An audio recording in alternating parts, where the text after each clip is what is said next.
She loved him when he had nothing, but he left when he had everything. When Eric met Mira, he had nothing but dreams and an empty stomach. He was a struggling young man in the city, thin mattress on a bare floor, shoes with cracked soles, and rejection letters stacked like silent insults. Every morning he walked the streets with his head high, not because life was kind to him, but because he refused to let life see him broken. Mira noticed him on one of those mornings. She worked at a small roadside cafe, the kind where the chairs wobble and the food tastes like home. Eric would come in every evening, order the cheapest meal, and sit quietly with his thoughts. One day, when she noticed him counting coins before paying, Mira smiled and said, "Don't worry, this one's on me." That simple kindness became the beginning of everything. Mira didn't fall in love with Eric because he had money or status. She fell in love with his determination, his humility, and the way his eyes lit up whenever he talked about the future he wanted to build. She listened to his dreams like they were already real.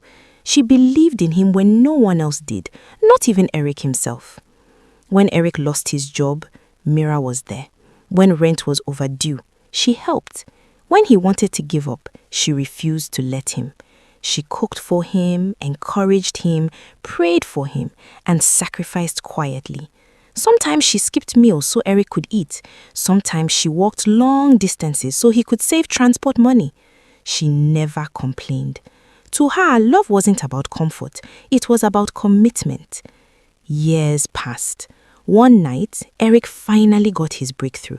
A business idea he had been working on, funded partly by Mira's savings, took off. Investors noticed him. Doors opened. Money began to flow. Suddenly, Eric was no longer the man people ignored. He bought new clothes, moved into a better apartment, started attending high-profile events, and slowly, subtly, he began to change. Mira noticed it first in the little things. He stopped calling as often. He became impatient with her simplicity. He started correcting her in public.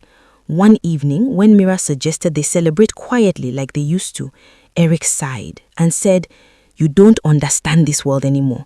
You always think like a local girl that you are." Those words cut deeper than any knife. Soon, Eric started coming home late, if he came home at all. He surrounded himself with people who praised his success but knew nothing about his past. And then one night he finally said it. "I've outgrown this relationship," he told Mira coldly. "I need someone who fits my new life." Mira didn't cry immediately. She just looked at him, really looked at him, and realized